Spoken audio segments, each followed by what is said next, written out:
Bonjour à tous, bon dimanche, bienvenue dans ce nouveau numéro du Grand Jury d'RFM. La barre des 2 millions de personnes atteintes du coronavirus dans le monde n'est plus loin. On a déjà dépassé le chiffre des 100 000 décès. Le Sénégal s'approche du nombre de 300 contaminations.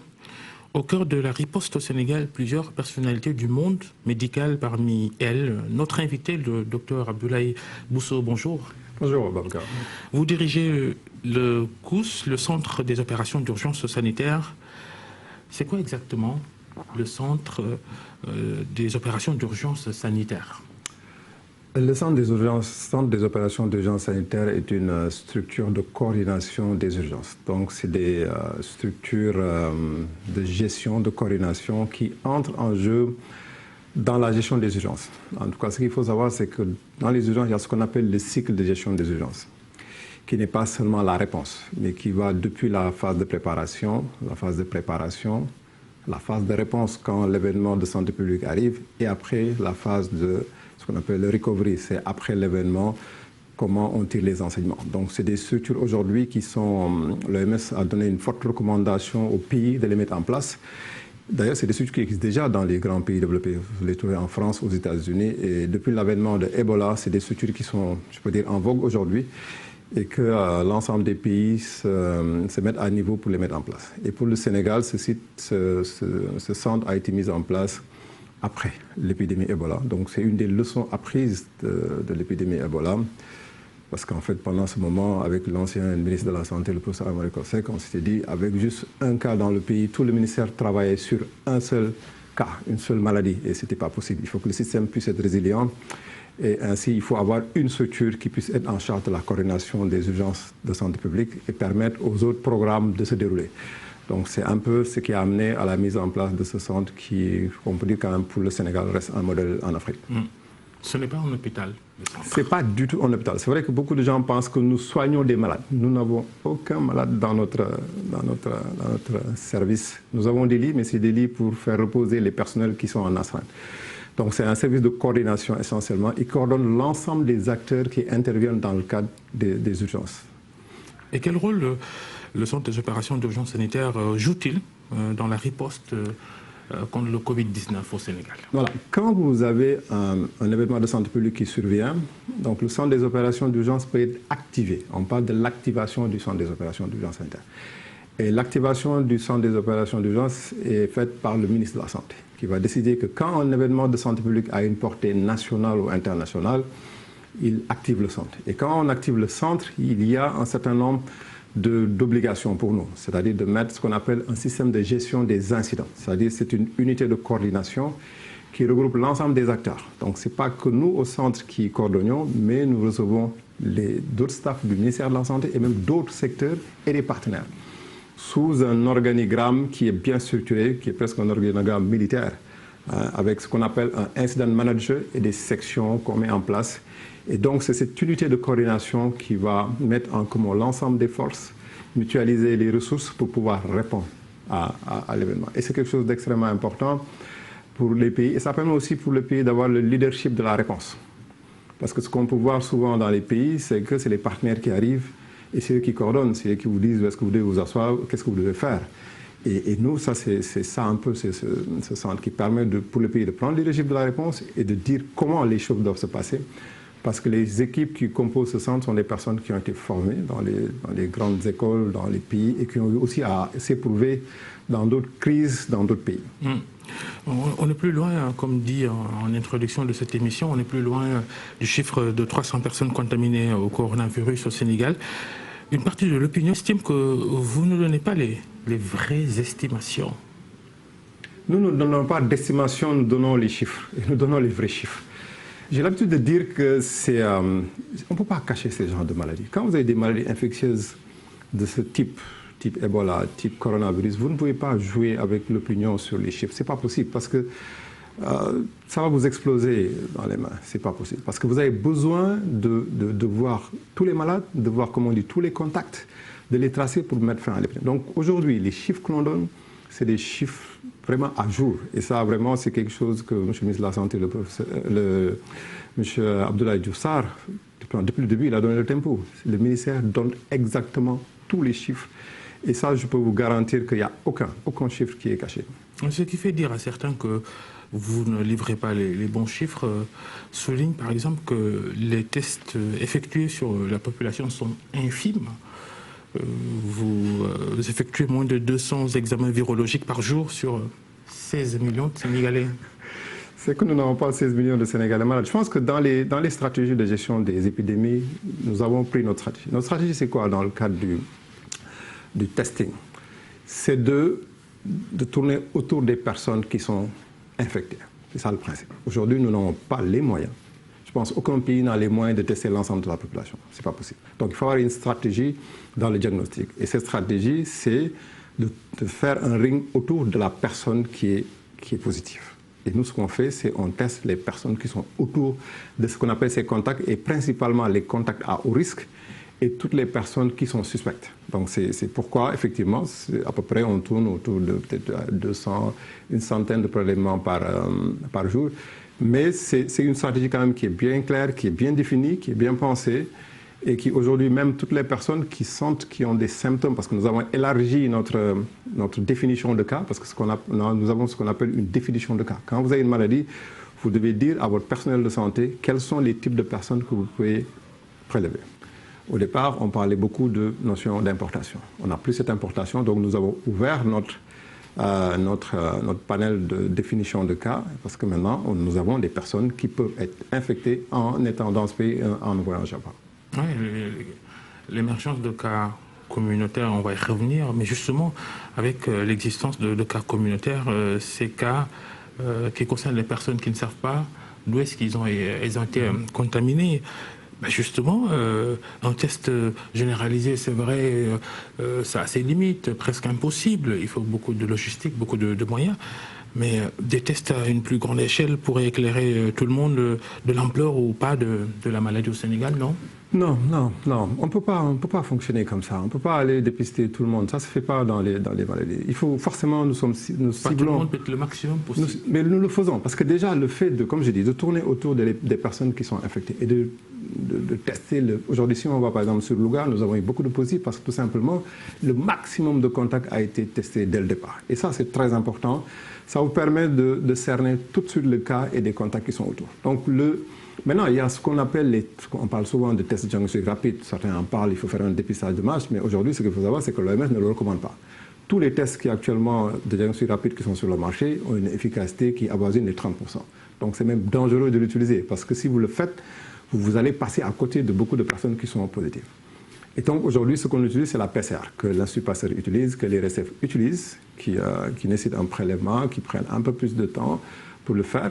Mais c'est un examen qui est extrêmement fiable. Donc qui nous permet de pouvoir au moins, si on dit que la personne elle est positive, on est certain. Si elle est négative aussi, on sait qu'elle est certaine. Donc l'approche de dépistage de masse, il faut vraiment relativiser. Si demain, on avait par exemple des tests de diagnostic rapide qui étaient validés par l'OMS, ça va aider parce que ça vous permettra de faire des stratégies avancées dans des zones, de pouvoir faire ce qu'on appelle presque un pré-test de personnes et après, derrière, pouvoir faire ce qu'on appelle la PCR dans un cadre beaucoup plus profond. Et vous avez combien de personnes à tester là actuellement? Il vous reste combien? En fait, c'est tous les jours. Ça évolue. Comme je dis, c'est en fonction des cas suspects que nous avons. Donc, toutes les structures de santé du Sénégal, des tests sont faits. C'est-à-dire aujourd'hui, si dans une case de santé, dans un poste de santé, jusqu'à Kédougou, ils voient un malade et que ce malade répond à ce qu'on a appelé, nous, la définition de cas, cette personne est prélevée et son échantillon est envoyé dans les laboratoires. Donc on ne peut pas préjuger sur le nombre de tests qu'on va avoir. Donc et aussi, nous faisons des tests sur ce qu'on appelle les contacts à haut risque, c'est-à-dire les personnes qui ont été en contact direct étroit, souvent c'est des personnels de famille ou des collègues professionnels, qui ont été en contact d'un cas positif. Donc on ne peut pas a priori dire combien de tests, c'est tous les jours, ça évolue et c'est en fonction des définitions de cas reçues dans nos structures de santé. On a maintenant plus de 20 cas par transmission communautaire au Sénégal. Vous dites quoi au sein de la cellule de riposte? Que c'est grave? Ça ne nous surprend pas. Ça ne nous surprend pas. Je pense que moi-même, dans mes échanges, je disais toujours il faut faire attention à ces cas communautaires. Mais ce qui est sûr, c'est que le virus maintenant circule dans le pays. Ça, je pense que c'est quelque chose qu'il faut comprendre et que forcément, Il y a, dans une épidémie, peut-être on ne peut pas cerner tout le monde. Ces personnes sont peut-être rentrées, on peut développer la maladie sans faire de signes très évidents. On guérit, on peut contaminer d'autres personnes. Donc après, le cycle de transmission se perd. Donc c'est des cas effectivement, sur lesquels il faut prêter attention. Et ça, c'est important. Et je voudrais vraiment qu'on ne stigmatise pas des quartiers. Souvent, on entend parler Keur Massar et autres. Et je dis toujours, ces personnes qui sont des cas communautaires, est-ce que c'est à Keur Massar qu'ils sont infectés? Peut-être qu'ils sont venus travailler à Dakar et ils se sont infectés. Donc, il faut prendre en considération que le virus circule partout dans le pays. Et c'est pourquoi les mesures de distanciation sociale, tout ce qu'il y a comme mesures d'hygiène qui sont édictées, que les personnes doivent les respecter. Mais n'allons pas dans une stigmatisation d'une région ou d'une zone. Mais ayons à l'esprit que le virus est en train de circuler et il est impératif de rompre la chaîne de transmission. Et pour rompre cette chaîne de transmission, c'est nous, les populations, qui devrons vraiment prendre toutes nos responsabilités et adopter toutes les mesures pour que cette chaîne se rompe. Maintenant, c'est vrai, nous surveillons de très près parce que nous avons quand même une stratégie autour de ces cas communautaires où nous faisons une investigation poussée, recherchons les contacts, mais également nous avons une partie scientifique où on fait ce qu'on appelle le séquençage du virus. Ces genres de virus, on peut les séquencer, en tout cas au laboratoire, et voir un peu ce virus appartient à quelle famille. Est-ce que par rapport aux autres virus qui circulent, il y a un lien? Donc ça peut permettre aussi, avec un certain recul, de pouvoir rattacher certains cas à d'autres cas qui existent réellement, même si on n'a pas un contact direct avec ces personnes. Ouais. Vous avez soulevé un point de communication, de votre communication, et ça, ce sont les personnes qui nous suivent, qui vous interpellent sur notre page Facebook. Ils demandent s'il ne faut pas indiquer justement et précisément les localités où il y a de nouvelles contaminations pour permettre à la population de savoir et de faire attention. J'insiste, je pense que je ne suis pas très sûr que ce soit très utile. Aujourd'hui, si nous-mêmes nous disons, quand on dit un cas communautaire, ça veut dire qu'on ne connaît pas l'origine de l'infection. Donc c'est vrai, le diagnostic se fait sur une personne qui habite une zone. Donc le fait de dire que c'est telle zone, pour nous, ça n'a vraiment pas trop d'intérêt. Ce qui est important, c'est que chaque Sénégalais, en tout cas chaque personne vivant sur ce territoire... Si vous ne le dites pas, les gens vont chercher, les médias vont chercher et vont trouver. Mais ça ne nous pose pas de problème. Pour nous, ce n'est pas un axe de communication. L'axe de communication est plus large, c'est-à-dire de chacun prendre compte. Parce qu'aujourd'hui, si vous dites, par exemple, c'est à la Médina, tout le monde dit, oh, Médina, ils ont des problèmes. Moi, peut-être j'habite à, je sais pas moi, à Fann Résidence, je pense que ça n'existe pas chez moi. Non. Il y a un mix, il y a un brassage, les gens circulent à Dakar. On n'a pas confiné les gens. Donc, ce qui est plus important, c'est de vraiment porter l'accent sur les mesures qui ont été les conseils, distanciation sociale, le port de masque, l'utilisation de l'alcool gel. Et vraiment ça, si on arrive à le faire, on pourra rompre. Mais aujourd'hui, je ne pense pas que ce soit très utile, même sur les nombres de cas, on peut y penser, ce n'est pas très utile, en tout cas pour nous, dans notre approche, d'insister sur ça. La ville de Touba est passée par toutes les émotions depuis l'apparition du nouveau coronavirus dans notre pays. D'épicentre de la maladie au Sénégal, Touba est passé à 0 cas avant d'enregistrer ce qu'on appelle un cas communautaire. Quel enseignement faut-il en tirer? Sur Touba, c'est vrai que c'était presque au début, on a eu notre plus grand cluster au niveau de Touba, où on a sur une contamination 25 personnes qui sont liées à la contamination. Donc avec un cas communautaire qui est apparu, qui était la 26e personne, nous avons encore aujourd'hui un nouveau cas communautaire sur Touba.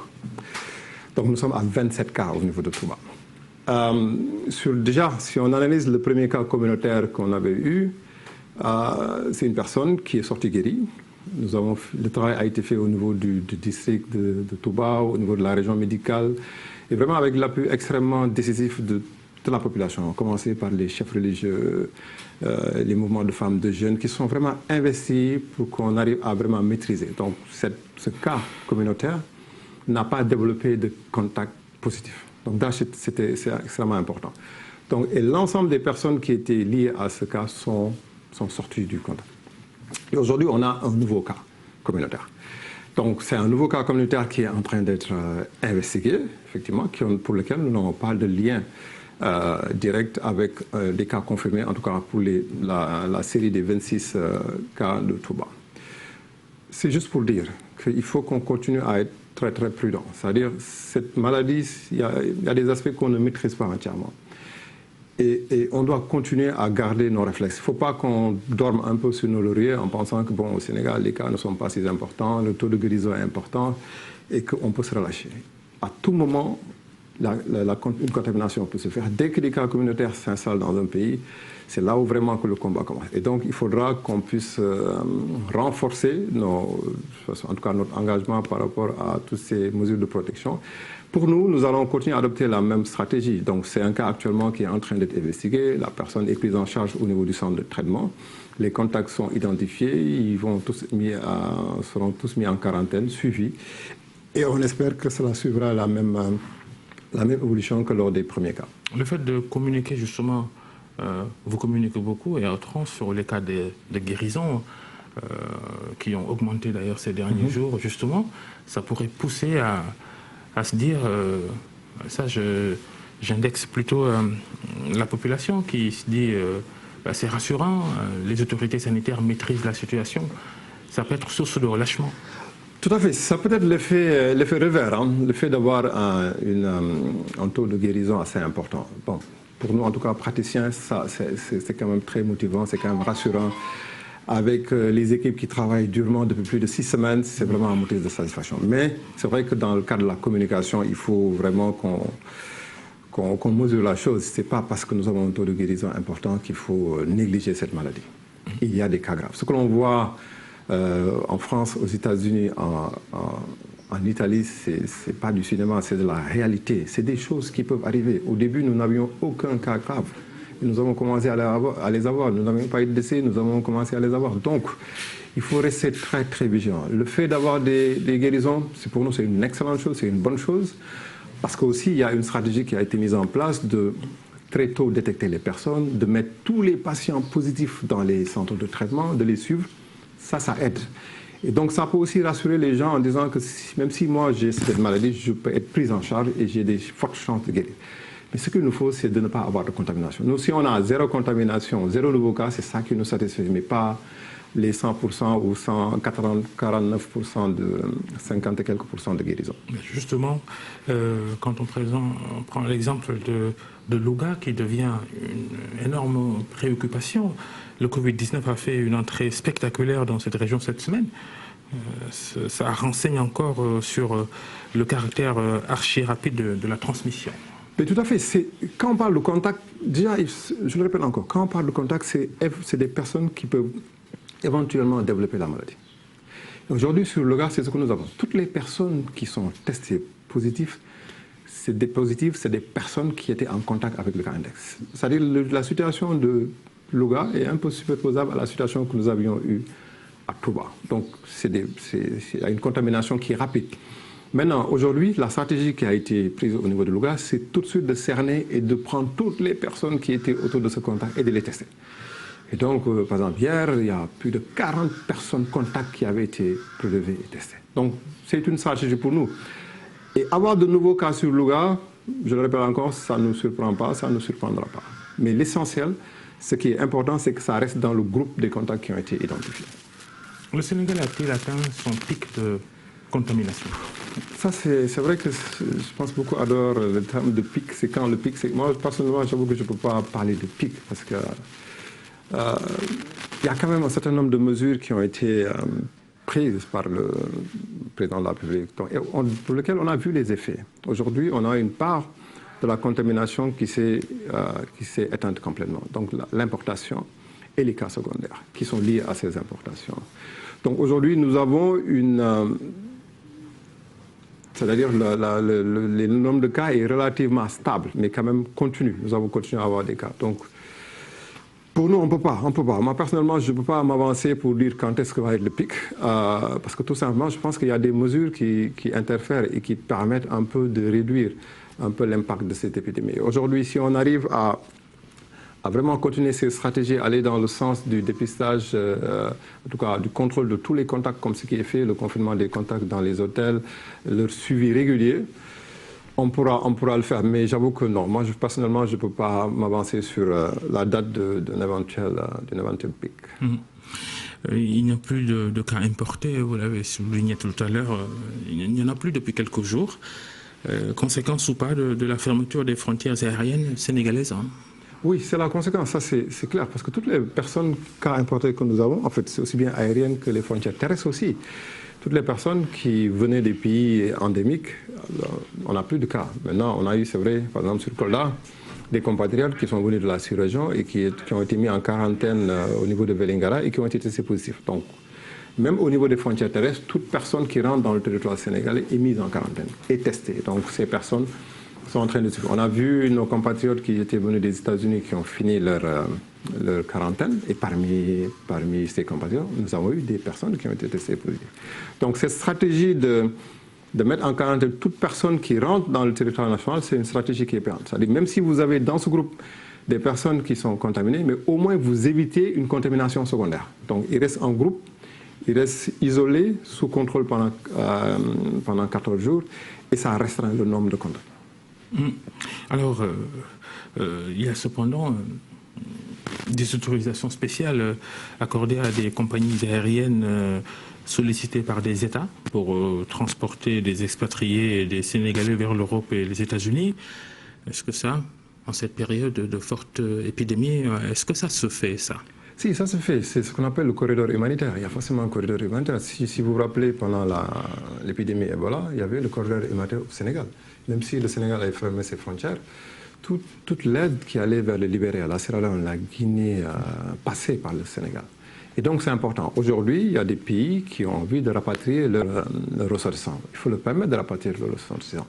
Nous avons également des évacuations sanitaires qui se font. Nous avons souvent des demandes de pays de la sous-région qui veulent évacuer des personnes vers le Sénégal. Ça aussi, c'est des possibilités. Il y a les cargos qui arrivent. Donc, le transfert des personnes ne pose pas de problème, mais c'est encadré. Donc, c'est encadré et le personnel de bord navigant... Les évacuations sanitaires vers le Sénégal, ça veut dire quoi? Que le Sénégal abrite des malades du coronavirus? Non, pas du coronavirus. Pays. Non, c'est des malades qui ont d'autres types de maladies, peut-être certaines maladies cardiaques pour lesquelles il y a une prise en charge au Sénégal ou certains traumatismes. Donc, dans la sous-région, il y a toujours eu quand même une évacuation vers le Sénégal. Et ça continue à se faire. Alors, vous parlez de corridors humanitaires, des États qui font évacuer leurs ressortissants établis au Sénégal par voie aérienne. Alors pourquoi on ne permet pas à ces dizaines de Sénégalais venus d'Europe par voie terrestre et bloqués aux portes du Sénégal, en Mauritanie principalement, sont-ils vraiment de potentiels porteurs du virus? Si oui, le système sanitaire sénégalais, il ne peut pas les prendre en charge? En tout cas, à ma connaissance, tous les Sénégalais qui sont à la frontière ont été intégrés, en fait, ont été acceptés sur le territoire sénégalais. Mais la condition, c'est de les mettre en quarantaine. Je sais qu'il y a, quand j'ai parlé c'était au début, il y en a qui sont toujours bloqués. De Kolda. Bon, ça c'est autre chose. Mais en tout cas, ce que je peux dire, c'est que nous, la recommandation que nous faisons, c'est que toute personne, quels que soient les motifs, c'est vrai qu'on peut-être ne peut pas empêcher à nos ressortissants de rentrer dans leur pays, mais il faut obligatoirement que ces personnes soient mises en quarantaine pendant 14 jours avant de pouvoir intégrer les familles. Ça, c'est vraiment le système peut le faire. Le système peut le faire. Parce que les absorber. Mais absolument, absolument. Parce qu'aujourd'hui, la mise en quarantaine demande quoi? C'est toujours juste un réceptif pour pouvoir les prendre en charge. Et après, la zone où ces personnes sont, notre système de santé, nous avons nos districts qui sont décentralisés et qui sont capables de pouvoir les suivre. Alors, docteur Abdoulaye Bousso, notre constat, les décès enregistrés par le Sénégal sont des personnes qui ont rendu l'âme dans le service des maladies infectieuses du CHU de Fann. Cela voudrait-il dire que les cas les plus préoccupants pour vous sont admis dans cet hôpital? En fait, c'est parce que tout simplement, au niveau de Fann, il y a le service de réanimation est à Fann. Et que donc, nous avons un service de réanimation, le service actuel de réanimation de la cardiologie dans Fann, qui nous sert pour les malades graves. Donc, tous les patients qui ont un tableau clinique particulier, qui peut se décompenser, des personnes qui ont des maladies sous-jacentes, préférentiellement sont mis à Fann. Et quand il y a un souci, en tout cas quand l'état de santé de la personne se dégrade, cette personne est transférée dans le service de réanimation. Donc c'est pourquoi, effectivement, on peut penser avoir plus de personnes graves au niveau de Fann et expliquer un peu les cas de mortalité se sont exclusivement passés dans l'hôpital de Fann. Ces personnes décédées du coronavirus au Sénégal, qu'est-ce qui n'a pas marché? Pourquoi vous n'avez pas pu les sauver? Je pense que Tout le personnel médical, je pense, c'est déployé. Hein. Tout a été fait pour sauver ces personnes. Mais comme on dit, après, il y a des situations où c'est un peu difficile. Et je pense que l'équipe a essayé de faire le maximum dans le service de réanimation pour prendre en charge ces personnes. Mais à un moment, il était après difficile de pouvoir faire plus. Donc, on remet tout dans les mains de Dieu et voilà. On se résigne à ça, mais tout ce que je sais, c'est que les moyens étaient là, parce que je peux dire que le service de réanimation, j'espère que les gens auront l'opportunité de visiter ce service de réanimation qui n'a rien à envier à aucun service de réanimation d'ici ou d'ailleurs. Quand la famille de Feu Pape Diouf, l'une des victimes sénégalaises du Covid-19, quand sa famille avait sollicité son évacuation vers la France, vous vous êtes proposé, ce sont les droits du malade, de ses oui. proches. Vous n'avez pas essayé de leur conseiller de le garder ici? Non, non. Je pense que dans ces cas, quel que soit le parent malade, si le malade fait un vœu de vouloir évacuer, de vouloir sortir dans une structure de santé, c'est son droit le plus absolu. Et que donc, s'il y a un consentement de la famille qui est signé, les conditions de transfert réunies, et dans ce cas-là, l'ensemble des conditions de transfert étaient réunies avec un avion médicalisé, une équipe médicale qui vient le prendre, nous ne nous opposons jamais. Ça, je pense que nous n'avons même pas le droit de le faire. La délicatesse, parfois aussi, dans certains états vitaux du patient. Mais ça, c'est une question qu'on traite entre praticiens. Aujourd'hui, l'équipe médicale qui vient, quand même, discute avec l'équipe médicale sur place. Il y a des personnes qui sont intransférables. Et ça, c'est pas parce qu'on veut être transféré. Donc, tout dépend de l'état du patient. Il y a des situations où le malade est intransférable. Et quand le malade est intransférable, vous ne pouvez pas le transférer. Avez-vous des nouvelles de cette personne atteinte du coronavirus au Sénégal, évacuée dans son pays d'origine, la France, et sur sa demande, comment il va? Nous avons appris ce matin, malheureusement, que cette personne est décédée. Donc, c'est l'information que nous avons reçue venant des structures de prise en charge de ce patient. Ouais. Ouais. C'est une grosse info que vous nous donnez. En France et ailleurs dans le monde, on a décidé du confinement total pour stopper la chaîne de contamination. Le Sénégal n'est toujours pas à ce niveau d'épidémie. Moi, je dis non, parce que c'est vrai que beaucoup de personnes parlent de confinement. La France, il y a plus de 150 000 cas aujourd'hui. Nous sommes à 278 cas. Les profils épidémiques ne sont pas les mêmes.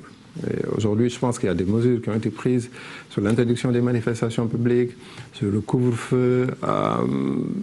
Ça a quand même un impact. Sur la fermeture des frontières, ça a un impact. Et je dis toujours que cette épidémie est dynamique. Les mesures aussi vont être dynamiques. Les mesures qui ont été prises jusqu'à maintenant, nous l'évaluons, donc en fonction de la situation de tous les jours. Et ce que nous savons aussi qu'on pouvait dire aujourd'hui, et le président de la République nous l'avait dit lors des conseils présidentiels, il est à l'écoute des techniciens et des praticiens. Donc, il a évoqué ce samedi quand il lançait la distribution des vivres à l'endroit des populations démunies avec cette crise difficile pour tout le monde.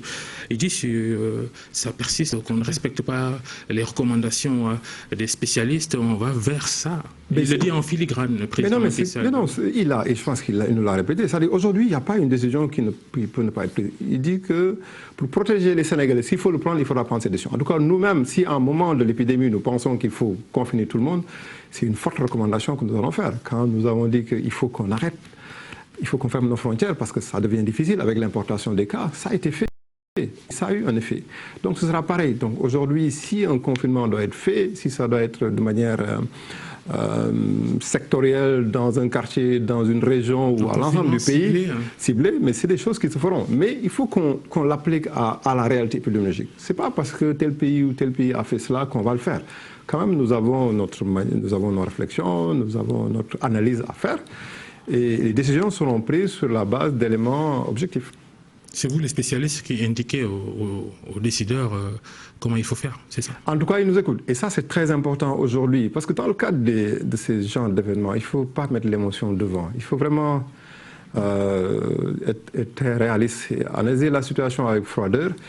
Et ce que nous faisons tous avec l'ensemble des collègues, l'ensemble des secteurs qui sont impliqués dans cette réponse. Et le traitement, la chloroquine que vous continuez à appliquer sur vos patients, les patients sénégalais du coronavirus? Oui, le traitement a été introduit. Je pense que le professeur Seydi et son équipe ont beaucoup développé sur la question. Donc aujourd'hui, c'est sur l'ensemble de nos sites de traitement, c'est un produit qui est utilisé.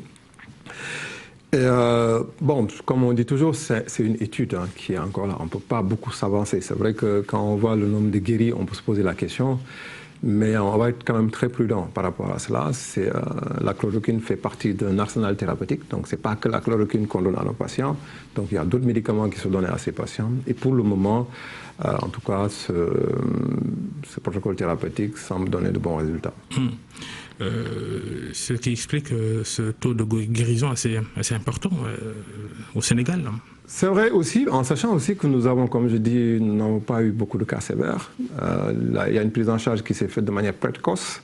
La prise en charge se fait dans un milieu hospitalier. Donc tous ces éléments aussi peuvent expliquer ce taux de guérison important. Un gros débat mondial, le traitement par la chloroquine. Malgré la réserve de certains spécialistes, au Sénégal, on écoute le docteur Seydi, le professeur Seydi et ses équipes, c'est ça? Oui, nous avons besoin d'écouter. Pas d'interprétation, pas de... Non, parce qu'en fait, la chloroquine, nous connaissons la chloroquine. Le service de maladie infectieuse de Fann, je pense que la chloroquine, peut-être nous qui sommes un peu moins vieux, mais moins jeunes aussi, avons pris cette chloroquine en prophylaxie contre le palu. Donc c'est un médicament qui est connu. Et ça aurait été différent peut-être si c'était un nouveau médicament qu'on ne connaissait pas. Mais l'hydroxychloroquine est connu donc, pour seulement ses contre-indications, ses indications, ses effets secondaires. Donc si aujourd'hui on arrive à cerner l'ensemble de ces questions, en tout cas en termes de bénéfice-risque, je pense que le bénéfice est beaucoup plus important. Il y a aussi, docteur Bousso, cette grosse question sur les réserves en chloroquine au Sénégal, le stock insuffisant pour beaucoup. Vous dites quoi aujourd'hui qu'on en a suffisamment? En fait, il y a un stock. J'avoue que je ne peux pas m'avancer sur le stock exact, mais je sais qu'il y a un stock actuellement disponible au niveau de la pharmacie nationale d'approvisionnement. Nos centres de traitement, nous avons un stock qui nous permet de le mettre dans le protocole thérapeutique de tous les patients. Et je pense qu'il y a une réflexion par rapport à l'industrie pharmaceutique qui était au niveau du Sénégal et qui produisait la chloroquine, de voir comment cette structure aussi pourrait reprendre ses activités. Oui, et qui avait envoyé au chemin chez ses salariés. Vous n'avez pas l'impression, ou c'est établi que les Noirs, en tout cas les Sahéliens, résistent à ce virus, résistent mieux que d'autres? Ça ne se dit pas. Non, on ne peut même pas le dire. Parce qu'aujourd'hui aussi, quand vous voyez aux États-Unis, il y a beaucoup de Nord-Africains des Afro-Américains qui meurent du virus. Donc le caractère racial, à mon avis... Le système immunitaire quand même différent des... Oui, mais je pense qu'il y a... C'est vrai que c'est aussi... Je ne peux pas aussi l'avancer de manière formelle, mais je pense qu'on ne peut pas avancer sur le caractère racial. On ne peut pas avancer sur le caractère racial. Il y a peut-être d'autres facteurs qu'il faudra qu'on étudie. Cette maladie, il y a beaucoup de questions sans réponse avec cette maladie. Et je pense qu'on le verra avec les études qui ont commencé à être menées, mais la question de race ne peut pas être mise devant. Oui, justement parce que ce virus, on dit qu'il change, qu'il mute. Est-ce que ce virus, d'où il est parti de Chine, est-ce que c'est le même qu'on a au Sénégal? C'est le même. Normalement, c'est le même parce que c'est les Chinois qui ont donné les séquences génétiques pour pouvoir les tester. Donc, et tous les pays utilisent la séquence génétique des cas de la Chine pour faire le test. Donc, maintenant, des mutations peuvent exister, une différenciation qui peuvent être vues dans les séquençages génomiques, mais globalement, c'est le même virus. Le docteur Abdoulaye Bousso, le patron du COUS, est notre invité devant le grand jury d'RFM ce dimanche. On va parler du port du masque. Faut-il l'imposer à tout le monde, le généraliser? Le président de la République a encore insisté sur cela, mais de façon formelle et légale, le gouvernement n'a pas encore décidé de ça.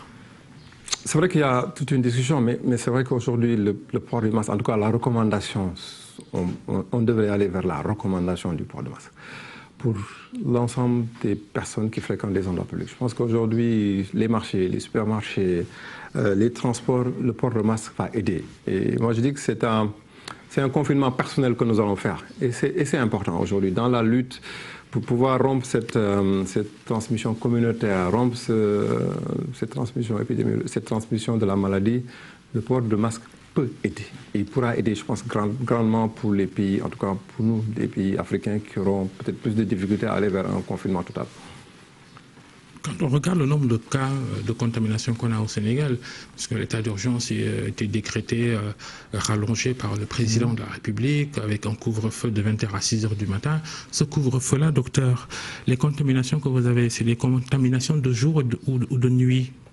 Ça, malheureusement, je ne peux pas dire si on a des contaminations de jour ou de nuit. Hein. Mais ce qu'on peut dire, c'est qu'aujourd'hui, à part les cas communautaires pour lesquels nous n'avons pas de...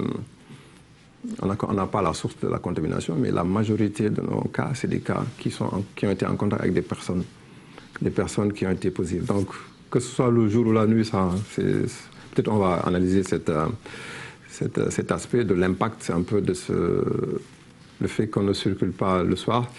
Mais pour le moment, non, ce n'est pas une question sur laquelle on s'est arrêté. Le 4 mai, c'est la date de la fin de l'état d'urgence actuel. Vous, personnellement, vous attendez à ce que ça soit levé totalement ou partiellement? Moi, je dirais partiellement. Parce que ce n'est pas très évident. Il faudra vraiment qu'on soit patient. Hein. Je pense que même le DG de l'OMS l'a dit, hein, même si on n'est pas trop en faveur des restrictions, mais aussi les mesures qui ont été prises, il ne faut pas les lever brutalement. Et que même si on arrive au 4 mai, on verra en fonction de l'évolution. On a encore un peu de temps d'ici le 4.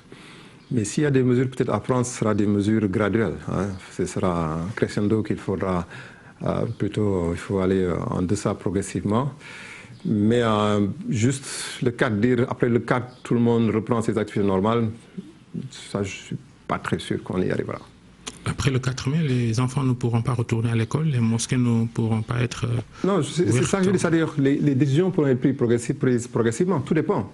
Tout dépend de la situation épidémique du Sénégal quand on atteindra le 4. Et après, on verra au cas par cas. Si vous avez vu les mesures au départ, on n'a pas fermé les écoles tout de suite. Donc on a commencé par des mesures, on n'a pas fermé les frontières tout de suite. Donc cette même prise de décision au départ peut être aussi faite à la fin. Et dire que peut-être on commence par lever certaines interdictions jusqu'à ce que l'activité puisse reprendre complètement. Les enfants, dans le monde contaminé au Sénégal au Covid-19, très peu d'enfants, il y en a eu le bébé du cas 0 de Touba qui s'est vite remis. Ouais. Comment l'expliquer, l'absence d'enfants parmi les personnes contaminées au Sénégal? Il y a une explication fixe, scientifique là? Non, on a quelques enfants qui sont contaminés et globalement, souvent on dit que les enfants sont asymptomatiques. Et même en Europe au départ, la grande crainte, c'est que c'était les enfants qui contaminaient les sujets âgés, parce que dans des pays, par exemple, comme l'Italie, où il y a beaucoup de sujets âgés qui étaient en contact avec les enfants, c'est ces enfants qui transmettaient le plus souvent cette contamination. Mais j'avoue qu'il n'y a pas vraiment quelque chose de scientifique qui dit pourquoi pas les enfants. Parce qu'aujourd'hui, par exemple, chez nous, on a une moyenne entre 45 55 ans où on a un pic de personnes qui sont touchées. On a quelques enfants, on a aussi des personnes âgées de 80 voire même plus qui sont touchées. Mais comme je dis, on a encore beaucoup à apprendre et je pense que dans les petites semaines, les mois à venir, on y verra plus clair sur un peu les tranches d'âge par rapport à l'infection de ces groupes. Le docteur Abdoulaye Bousso, l'invité du grand jury, vous êtes un ancien conseiller technique numéro 1 du ministère de la Santé sous Awa Marie Coll Seck, l'ancienne ministre de la Santé. On a vu cet appel à candidature lancé par le ministère pour le recrutement de personnel de santé pour renforcer les équipes de soignants en cette période d'épidémie avec des contrats de 6 mois qui sont proposés. Les syndicats crient au scandale. Vous savez, dans ces périodes d'épidémie, on a quand même besoin de personnel. Je pense que pour les Sénégalais, c'est moins de les prendre. C'est peut-être de dire, est-ce qu'on devrait prendre des gens pour une durée de 6 mois? Mais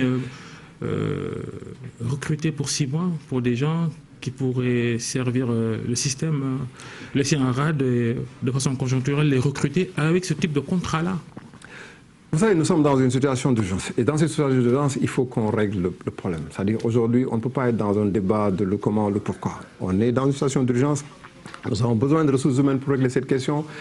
et nous avons l'obligation de le faire. Maintenant, en termes de moyens, il y a les ressources humaines dont nous avons besoin. Nous faisons, même dans le cadre de notre coordination au niveau centre des opérations d'urgence, nous faisons appel à des personnes. Nous avons besoin de personnes. Nous avons des volontaires même qui viennent nous rejoindre pour travailler avec nous. Donc aujourd'hui, faisons focus sur la mission que nous avons de mettre fin au coronavirus. Et je pense que tout le monde est d'accord. Aujourd'hui, ces personnes, il faudra, pour le système de santé, il y a un déficit qui est important. Je pense que ça, on le répétera jamais assez. Mais pour la question du coronavirus, je pense que le débat ne doit pas être posé comme cela. Parce que ces personnes, nous en avons besoin. Nous avons besoin de renforcer les districts qui sont touchés.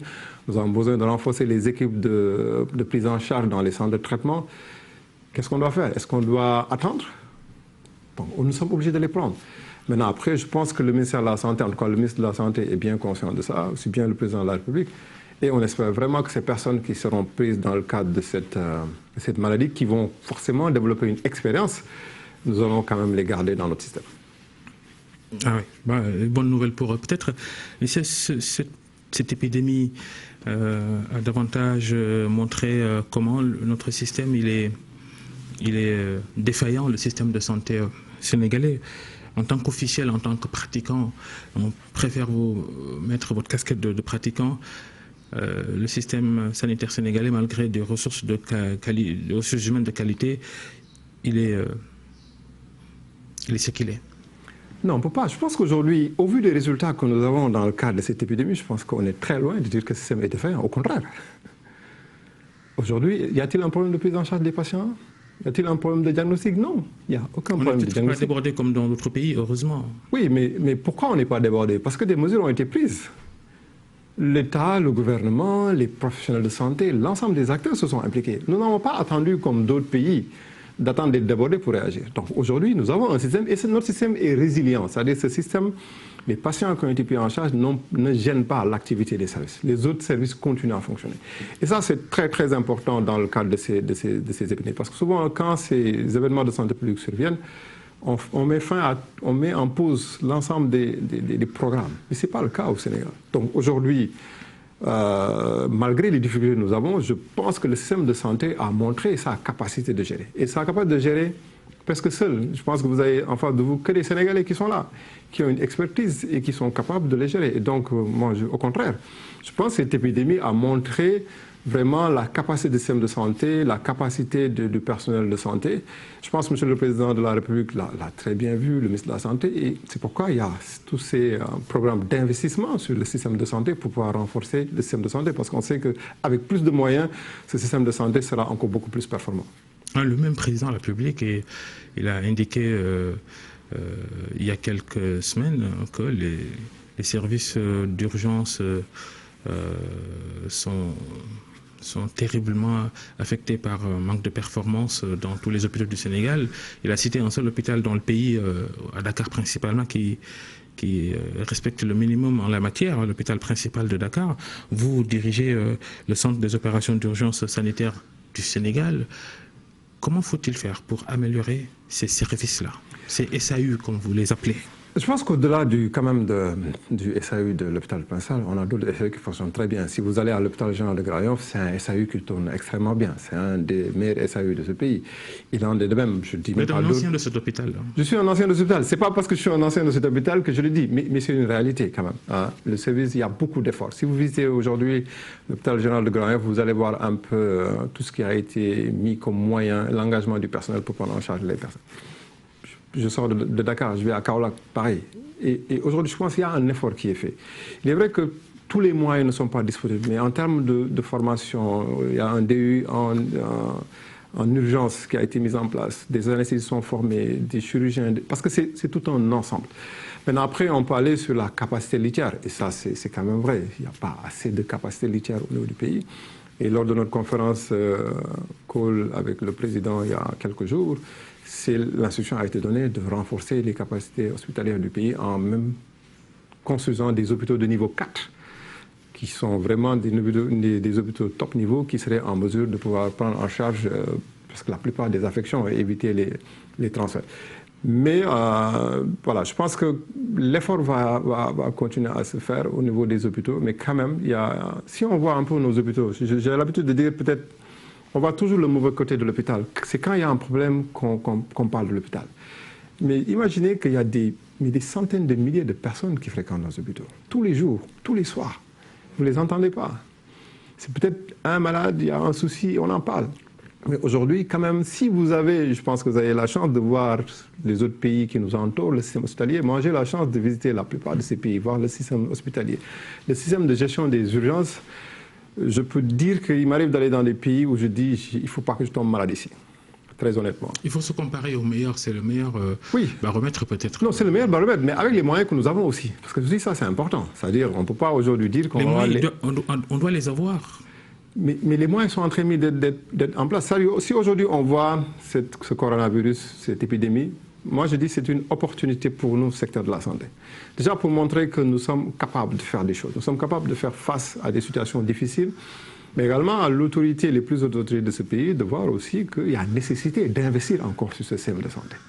Et je pense que ça, tout le monde est d'accord. Et aujourd'hui, on parle de beaucoup de milliards de programmes d'investissement.